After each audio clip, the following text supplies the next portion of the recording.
नमस्कार विद्यार्थी मित्रांनो, तलाठी भरतीची तयारी करताय. तलाठी भरती 2023 मधला महत्त्वाचा प्रश्न. भारतीय हवामान विभागाचं मुख्यालय सध्या दिल्लीमध्ये आहे. त्या अगोदर ते कोणत्या शहरामध्ये होते? 1 नागपूर, 2 पुणे, 3 छत्रपती संभाजीनगर, 4 नाशिक. योग्य उत्तर आहे पर्याय नंबर 2 पुणे. भारतीय हवामान विभागाचे मुख्यालय सध्या दिल्लीमध्ये आहे. त्याआधी ते पुणे शहरामध्ये होते. स्थापना झाली याची 75 मध्ये कोलकाता येथे. पुण्यामध्ये म्हणजे तेव्हाचं पुणा या ठिकाणी 1928 ते 1944 पर्यंत हे मुख्यालय होतं. ते सिमला ऑफिस म्हणूनही ओळखलं जायचं. भारतीय हवामान विभाग म्हणजे IMD ही भारत सरकारची पृथ्वी विज्ञान मंत्रालयाची एक महत्त्वपूर्ण संस्था. ही हवामान विषयक निरीक्षणे, हवामान अंदाज आणि भूकंपशास्त्र यासाठी जबाबदार असलेली एक प्रमुख संस्था. IMD हे जागतिक हवामान संघटनेच्या 6 प्रादेशिक विशेष हवामान केंद्रांपैकी एक आहे. उत्तर हिंद महासागर प्रदेशात मलाक्का समुद्रधोनी, बंगालचा उपसागर, अरबी समुद्र आणि पर्शियन आखात यावर उष्णकटिबंधीय चक्रीवादळांचा अंदाज,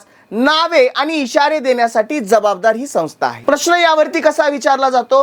भारतीय हवामानाचा प्रकार कोणता आहे? 1 हिवाळी, 2 थंड, 3 मान्सून आणि 4 शुष्क. योग्य उत्तर कमेंट बॉक्स थ्रू द्यायचंय. माहिती आवडली तर लाईक करायचंय. चॅनलला नवीन असाल तर फॉलो करायला विसरायचं नाही. धन्यवाद.